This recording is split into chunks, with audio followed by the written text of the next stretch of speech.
নমস্কার প্রিয় দর্শক, আপনারা দেখছেন কাকদ্বীপ টিভি। সকল দর্শকবৃন্দকে হোলির শুভেচ্ছা জানাই। আজকে রঙের দিন, হোলির দিন। সকল দর্শনার্থীর বা সকল দর্শক বন্ধুদের মধ্যে বা আমাদের মধ্যে কোনো বিবাদ বিতর্ক সব কিছুকে সরিয়ে আমরা যেন রঙের উৎসবে ম্লান হতে পারি, আমরা যেন উজ্জ্বল হতে পারি, আমরা আমাদের সকল দুঃখ কষ্ট বেদনা সকলকে যেন একাত্ম করে আমরা রঙিন হয়ে উঠতে পারি আমাদের জীবন, এইটুকু আশা রাখছি। প্রিয় দর্শক, একটি খবর আমাদের অনেক বিচলিত করেছে।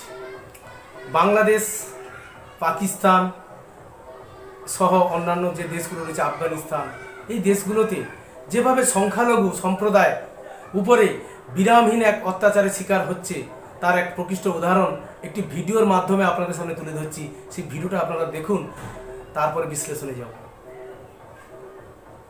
जिस सिलसिले में हम यहाँ जमा हुए, सबने अपना एक वो रखा प्रस्ताव, जैसे उनके साथ ट्रीट किया गया, डिस्क्रिमिनेशन जिसने फेस किया, और एक आवाज़ बुलंद की सबने, जिनके साथ, क्योंकि मेरे साथ भी ये डिस्क्रिमिनेशन वाली चीज़ हुई है, बहुत ज़्यादा हुई है, मेरे कैरियर को तबाह किया है, ख़त्म किया है, और जिसकी वजह से जो इज़्ज़त, इक्वल वैल्यूज़ मुझे मिलनी चाहिए थी वो नहीं मिली पाकिस्तान में, जिसकी वजह से हम यूएस में हैं अभी, और इससे और ज़्यादा हमें मिल सकता था, इज़्ज़त मिल सकती थी मुझे।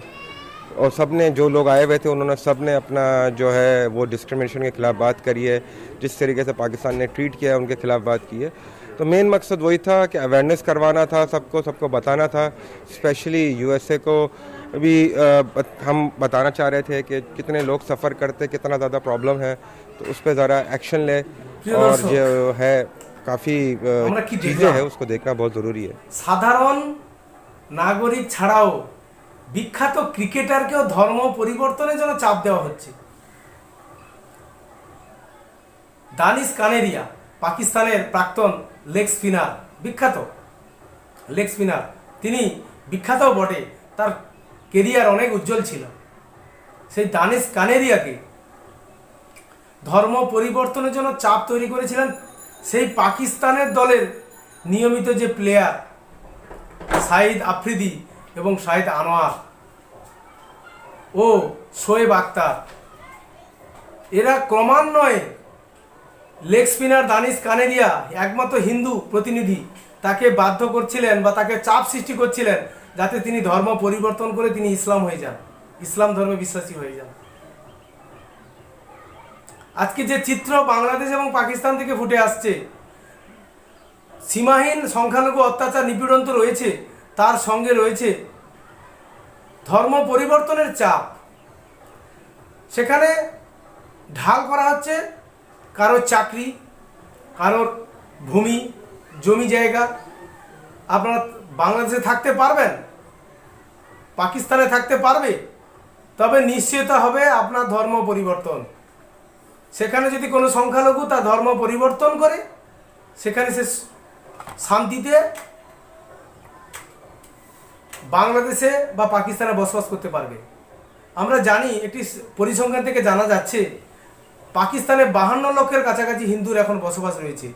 মূলত সেটা পাঞ্জাব প্রদেশের সিন্ধু এলাকায়, পাঞ্জাব প্রদেশেই বসবাস করে। প্রায় পাঞ্জাব প্রদেশে বসবাস করে 49 লাখ হিন্দু, আর 3 লাখ হিন্দু পাকিস্তানের বিভিন্ন জায়গায় ছড়িয়ে ছিটিয়ে রয়েছে। তাদের জীবনযাত্রায় যে সীমাহীন অত্যাচার, যে কষ্ট, শুধু একমাত্র সনাতনী হওয়ার কারণে। এই যে একবিংশ শতাব্দীতে ধর্মের নাম নিয়ে যেভাবে পৃথিবীতে কোন ধর্ম বড়, কোন ধর্ম পৃথিবীতে বড় হিসাবে থাকবে, কোন ধর্ম আগামী দিনে এগিয়ে চলবে তত্তর করে, কোন ধর্মের বিজয় পতাকা নিশান উঠবে সারা পৃথিবীতে, ওই ধর্ম ছাড়া অন্য কোনো ধর্ম থাকবে না। এই যে ধর্মকেন্দ্রিক উন্মাদনার মধ্য দিয়ে আজকের যত ধরনের সমস্যাগুলো তৈরি হচ্ছে পৃথিবীতে, সব কিছুর মূলে আজকে রয়েছে ধর্মকেন্দ্রিক একটা বিস্তারের ভাবনা। যে দেশে সংখ্যালঘু যে সম্প্রদায় আছে তার প্রতি একটা কঠিন অত্যাচার নেমে আসছে। সিরিয়াতে আল ওয়াউট যে উপজাতি রয়েছে, তারা সিরিয়ার জনসংখ্যার মাত্র 12%। তাদের মধ্যে অধিকাংশ রয়েছে খ্রিস্টান সম্প্রদায়ের মানুষ। তাদেরকে প্রকাশ্যে রাস্তায় মেরে ফেলা হচ্ছে, গুলি করে মেরে দেওয়া হচ্ছে। তাদেরকে ধর্ম পরিবর্তনের জন্য চাপ তৈরি করা হচ্ছে, যারা রাজি হচ্ছে না তাদেরকে দাঁড় করিয়ে গুলি করে দেওয়া হচ্ছে। পাকিস্তানে তথাকথিত অবস্থা, প্রতিদিনই হিন্দু নাবালিকাদেরকে তুলে নিয়ে গিয়ে কোনো মুসলমান বয়স্ক মানুষের সঙ্গে বিয়ে দেওয়া হচ্ছে জোর করে, তাকে ধর্ম পরিবর্তন করানো হচ্ছে। সম্প্রতি 5ই আগস্টের পরে বাংলাদেশে যে ধরনের ঘটনা সামনে এসছে, সীমাহীন সংখ্যালঘু নির্যাতন, সরকার চুপ করে রয়েছে, সরকার যেন প্রমোট করছে বিষয়টাকে। এভাবে কি চলতে পারে বাংলাদেশের কন্ডিশন?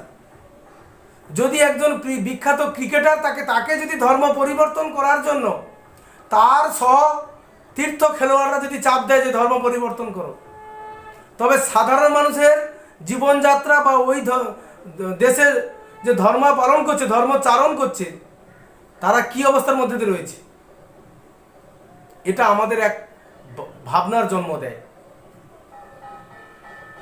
তাই এই বিশ্বকে বাঁচাতে গেলে, এই ধর্ম যে উন্মাদনা তৈরি হয়েছে, এই ধর্ম উন্মাদনার হাত থেকে বিশ্বকে বাঁচাতে গেলে ধর্ম কেন্দ্রিক আমাদের সরলীকরণ জীবনে আসতে হবে। উৎসব সভা ধর্ম যে যা, কিন্তু ধর্মান্ধ ব্যক্তিরা বারবার একটা ধর্মকে বিশেষ ধর্মকে প্রতিষ্ঠানিত করার জন্য যে সর্বনাশা খেলায় নেমেছে, তার জন্য পৃথিবীতে আজকের ধর্মীয় ভাবনার দিক থেকে এই বিরোধতা তৈরি হচ্ছে। আজকের বাংলাদেশের যে সমস্যা, এই সমস্যা কিন্তু হাসিনার যে ধর্মনিরপেক্ষ অবস্থান, বঙ্গবন্ধুর যে ধর্মনিরপেক্ষ অবস্থান, সেটা অনেক ধর্মান্ধ গোষ্ঠী মানতে পারছে না। তারা চাইছে বাংলাদেশে শরীয়ত আইন প্রতিষ্ঠা হোক, ইসলামিক শাসনতন্ত্র প্রতিষ্ঠা হোক, সেখানে কোনো সংখ্যালঘু স্থান থাকবে না। তাই আগামীতে সংখ্যালঘুর বাংলাদেশে থাকা কিভাবে থাকবে, সেটা নিয়ে অনেক বড় প্রশ্নচিহ্ন দেখা গেছে। সেটাই কিন্তু আগামী দিনে চলছে, এটাই বাস্তব। যেভাবে দানেশ কানেরিয়া আর আজকের একটা প্রকৃষ্ট উদাহরণ আপনাদের সামনে পেশ করলাম, যে দেখুন একজন আন্তর্জাতিক ক্রিকেটারকে কিভাবে চাপ তৈরি করা হচ্ছে ধর্ম পরিবর্তন করার জন্য। তবে ওই দেশগুলোতে যারা সংখ্যালঘু মানুষ বসবাস করে, তারা কতটা চাপে রয়েছে, তারা সীমাহীন অত্যাচারের মধ্যে রয়েছে, এটা একটু ভাবুন।